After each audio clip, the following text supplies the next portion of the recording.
నమస్కారం. అనంత భక్తి సనాతన ధర్మ ఛానల్కి స్వాగతం. హిందువులలో దేశం మరియు ధర్మం పట్ల అభిమానం పెరగాలనే ఉద్దేశంతో, అలాగే హిందువులందరూ ఐక్యమవ్వాలనే ఉద్దేశంతో 1983లో లోకమాన్య బాల్ గంగాధర్ తిలక్ గారు సార్వజనిక గణేశోత్సవాన్ని ప్రారంభించారు. కానీ ప్రస్తుతం ఏం చూస్తున్నాం?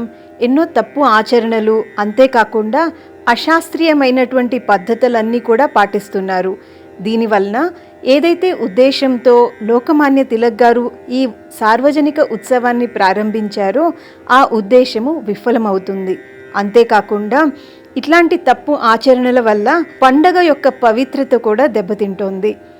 అయితే ఈ సార్వజనిక గణేశోత్సవాల్లో ఏం ఉండాలి, ఏం ఉండకూడదు అనే విషయాన్ని తెలుసుకుందాం. ముందుగా ఎటువంటి విషయాలు ఉండకూడదో అనేది తెలుసుకుందాం. బలవంతంగా చందా వసూలు చేయడం వంటి దుష్కృత్యాలు కూడా మనం గమనిస్తున్నాం.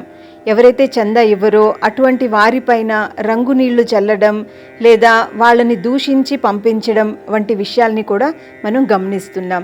దయచేసి ఇటువంటి విషయాలు మనం చేయకుండా ఉండాలి అనే ప్రయత్నాన్ని మనం చేద్దాం. రెండవది, విగ్రహాలు ఎంతో ఎత్తులో ఉండేటువంటి విగ్రహాలని మనం తీసుకొస్తున్నాం. కానీ శాస్త్ర ప్రకారంగా విగ్రహం ఎంత ఉండాలి, దానికి ఒక కొలత ఉంది. అది కాకుండా మనకి నచ్చిన విధంగా విగ్రహాల్ని తయారు చేయడం, ఇటువంటి పనులు కూడా మనం గమనిస్తున్నాం. ఇంకొకటి, గణేష విగ్రహాన్ని మట్టితో కాకుండా అనేక పదార్థాల్లో తయారు చేస్తున్నటువంటి విగ్రహాల్ని కూడా పెడుతున్నారు. ఇది కూడా కరెక్ట్ కాదు. ఇదే కాదు, మనం శాస్త్ర ప్రకారంగా గణపతి విగ్రహాన్ని తయారు చేయడం కాదు, గణపతి విగ్రహాన్ని మనకి నచ్చినటువంటి నటీనటుల రూపంలో, వేషధారణలో ఉన్నటువంటి గణపతి విగ్రహాన్ని కూడా తయారు చేస్తున్నారు. పోలీస్ వేషంలో లేదా నక్సలైట్ వేషంలో, ఇలా అనేక విధాలుగా గణపతిని కించపరిచే విధంగా గణపతి విగ్రహాల్ని తయారు చేస్తున్నారు. ఇలా చేయడం వల్ల అటువంటి విగ్రహాలకి మనం పూజ చేస్తే మనకి ఎటువంటి లాభం కూడా కలగదు అనే విషయాన్ని మనం గుర్తుపెట్టుకోవాలి. సార్వజనిక గణేశోత్సవం అప్పుడు మనం అలంకరణకు కూడా ఎక్కువ ప్రాముఖ్యతనిస్తాము. అనవసరమైనటువంటి విద్యుత్ ఖర్చు చేయడం లేదా అక్కర్లేని అలంకరణలకు దుబారా ఖర్చులు చేస్తూ ఉంటాము. ఇది కూడా ఏ ఉద్దేశంతో అయితే సార్వజనిక గణేశోత్సవాన్ని ప్రారంభించామో దాన్ని మనం ఉపయోగించుకోవడానికి సాధ్యమవుదు ఇలాంటి పనుల వలన. అలాగే మండపం మీద మొత్తం పూజలంతా అయిపోయాక మీరు గమనిస్తే చాలామంది అక్కడ కూర్చుని ప్యాక్ ఆడడం, మద్యపానం చేయడం లేదా జూదాడడం వంటి అనేక దుష్కృత్యాలు చేస్తూ ఉన్నారు. ఇలాంటి సమయంలో, అంటే ఉత్సవం యొక్క వాతావరణాన్ని పాడు చేసేటువంటి ఈ దుష్కృత్యాల్ని మనం ఆపడానికి ప్రయత్నం చేయాలి.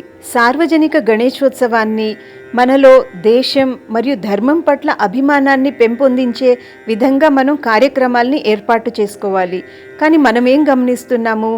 ఆ మండపం పైనే ఆర్కెస్ట్రాలు, డీజేలు, అసభ్యమైన నృత్యాలు ఇవన్నీ కూడా గమనిస్తున్నాము. వీటి వల్ల మన హిందూ ధర్మం పట్ల మనకి అభిమానం పెరుగుతుందా? ఈ విషయాన్ని మనం అందరం కూడా గమనించాలి. అంతేకాకుండా మనం ఇంకొకటి ఏం గమనిస్తున్నాము? ఎటువంటి ప్రకటనలు ఉంటాయి? మద్యపానం, మాంసాహారాన్ని ప్రొజెక్ట్ చేస్తున్నటువంటి ప్రకటనల్ని మనం గమనిస్తున్నాము. ఇటువంటి పవిత్రమైన స్థానంలో ఇటువంటి వాటికి అవకాశం ఇవ్వడం చాలా తప్పు. అంతేకాకుండా గణపతి నిమజ్జన సమయంలో, ఊరేగింపు సమయంలో ఎలాంటి దుష్కృత్యాలు కనిపిస్తాయి? ఒకటి, చాలా నిదానంగా ఆ ఊరేగింపును తీసుకెళ్తారు, సమయం దాటిపోతుంది. అంతేకాకుండా మద్యపానం సేవిస్తూ మహిళలతో అసభ్యంగా ప్రవర్తించేటువంటి దుష్కృత్యాల్ని కూడా మనం గమనిస్తున్నాము. ఈ అన్నిటి వల్ల మనకి భగవంతుడి యొక్క కృప కలుగుతుందా అనే విషయాన్ని మనం గమనించాలి. ఉత్సవాల్లో ఎలాంటి విషయాలు ఉండాలి అనేది ఇప్పుడు తెలుసుకుందాం. శాస్త్రానికి అనుసారంగా మూర్తిని ప్రతిష్టాపన చెయ్యాలి. పూజా స్థలములో అలాగే ఉత్సవ మంటపాలలో క్రమశిక్షణ అలాగే పవిత్రతను కాపాడే విధంగా ప్రవర్తన ఉండాలి.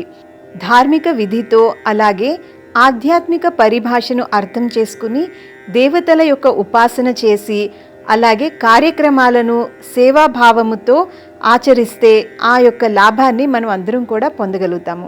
సమాజ సహాయము, దేశ రక్షణ మరియు ధర్మ జాగృతి ఈ ఉద్దేశముతో కార్యక్రమాల్ని నిర్వహించాలి. ఆధ్యాత్మిక ప్రచారము, ధార్మిక మరియు సామాజిక అలాగే దేశమునకు సంబంధించిన కార్యక్రమాలకు ఏర్పాటు చేసేందుకు నిధిని ఉపయోగించాలి. ధార్మిక కార్యక్రమాలను ఏర్పాటు చేసేటువంటి కొన్ని సంస్థలతో కలిసి, ఉదాహరణకు హిందూ జనజాగృతి సమితి లేదా సనాతన సంస్థ లేదా ఇస్కాన్ వంటి సంస్థలతో కలిసి ఇటువంటి కార్యక్రమాలను మనం నిర్వహించవచ్చు. ఇప్పటిదాకా మనం సార్వజనిక గణేశోత్సవాల్లో ఎటువంటి విషయాలు ఉండకూడదు, ఎలాంటి విషయాలు ఉండాలి అనే విషయాన్ని తెలుసుకున్నాం. నేను ఒక్కడనే ఏం చేయగలుగుతాను అనే ఒక సంకుచిత భావాన్ని పక్కన పెట్టేసి, మనం ఉన్న ప్రదేశంలోనే, మనం ఉన్నటువంటి ప్రాంతంలోనే మనకు చేతనైనంత ప్రయత్నాన్ని మనం చేయడానికి మనం అందరం కూడా ప్రయత్నిద్దాం. చిన్న ప్రయత్నమైనా సరే కూడా ధర్మాన్ని నిలబెట్టే అటువంటి ప్రయత్నం అయితే గనక దానివల్ల మనందరి మీద కూడా ఆ భగవంతుడి యొక్క కృప తప్పకుండా కలుగుతుంది. అందుకనే సర్వే జనా సుఖినో భవంతు, ధర్మో రక్షతి రక్షితః. నమస్కారం.